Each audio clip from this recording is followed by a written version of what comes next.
Patricio Flores, so apan nga deputy ita Banga Municipal Police Station. Pinaka-latest na update sir sa dahil karang shooting incident ka nabuntag kabi sa may laklag sir sa sa apan nga baluan na sa sakupan.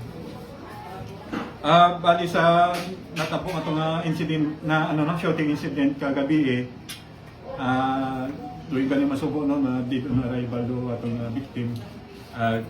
Padayon pagyapon natong pag-follow up ng investigation for identification ng suspect. Sir, sa mga pag-backtracking, may mga buo kitang CCTV ka na, sir? Pwede nga makabulik sa investigasyon matungod dahil ka ng mga suspect? Sa makaroon ongoing do atong pag-check it ng CCTV, labi na gino na sa barangay Lapnag no. Pero ginadudaan nga sayo it suspect kung sin naka-position do CCTV. So malamang nga exit route pagto sa Libakaw na portion.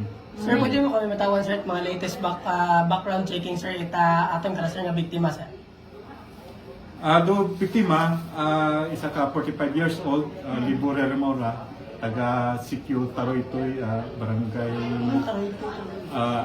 barangay Dalagsaan, Libakaw. So bag-o pa lang mo na dayon sa barangay Lapnag. Banga Aklan. Sir, paano na barili mo kabi? Ano yung natabo? Ano yung report ka sir? Pwede na yung istorya kung naging natabo kung ano na barilan tayo mo?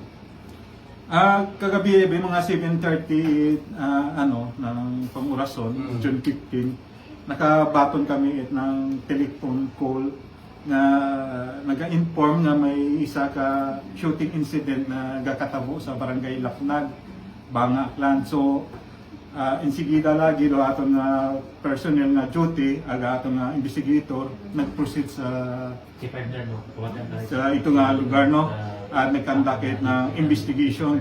So anda na abutan ito do victim puno ni tugo ag ginatabang itana nga mga kapamilya.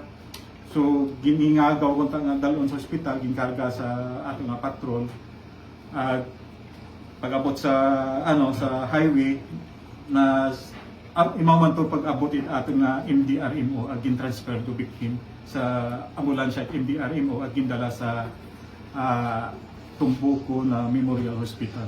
Sir, ginapahayag mga pitang ita para sir to pag kung tan-aw akig may kaakig sir sa biktima like mga suspect kay man pila nga sunod putok ita baril ag man naman magapitan ita pag baril ka na kara sir.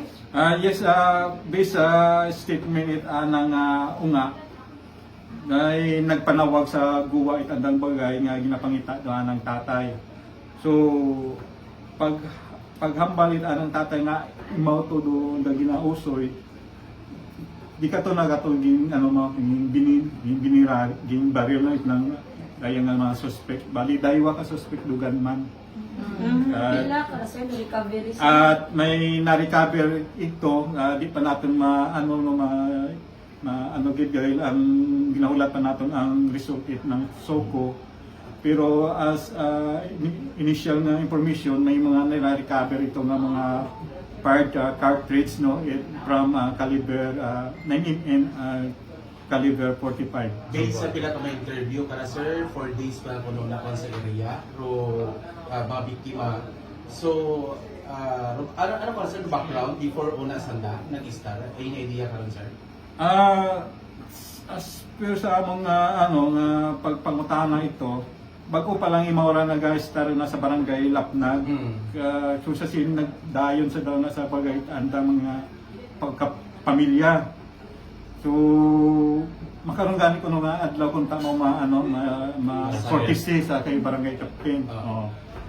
Do biktima nga ray dati tara ito sa sa barangay Pulo nag-star. Sir, may mga record na may mga nakaaway to biktima sir nga possible tayo ro nagbaril ka na sir?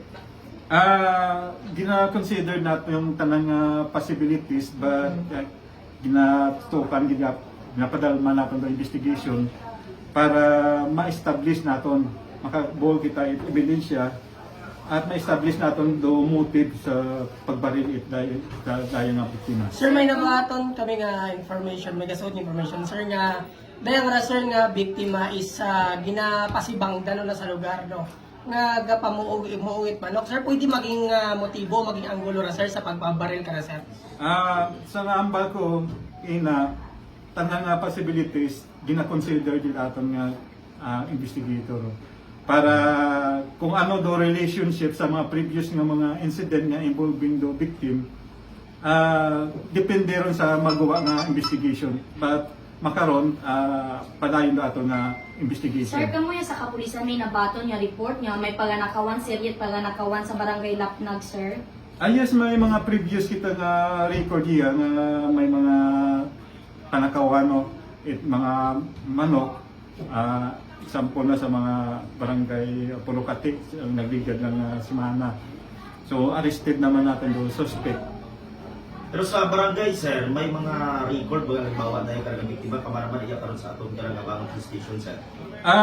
Sa mga record makaron sa ato nga siras, wala negatibo mo sa mga record. Jura igot ko po kita igo ita dahil karang biktima, sir. Ginaulat pa natin ang result it ng ng medical legal, but initially ang igo na sa mga sa bodies no. Pero sa initial ninyo, sir, mga pila ro na batian dito po may nabuugit ang information magaling sa mga kabati halimbawa ito, sir. Maabot do lupok na bati dahil based sa atong na recover nga mga basyo, part cartridge nga alin sa 45, mga more or less mga 7 cartridge nga part cartridge no, mga 7 at daywa nga part cartridge 9mm. So, possibly, sir, ayro igo it, biktima po ko niya sa bilog, sir? Yes, sobra sa 3 o 5. Naulat pa nato ng result it medical legal. Sir, base sa statement pamilya sir na yung interview, may mga previous baga nga nagakatabo ba ng mga surveillance ag planado ni baro pagpatay nga sa nga biktima. Sa aton ng pagpangutana sa victim dahil bag-o pa lang man sa daw na sa nga lugar, wa man sa dat may may na experience nga may mga threat kan daw na dahil bag-o pa lang gani.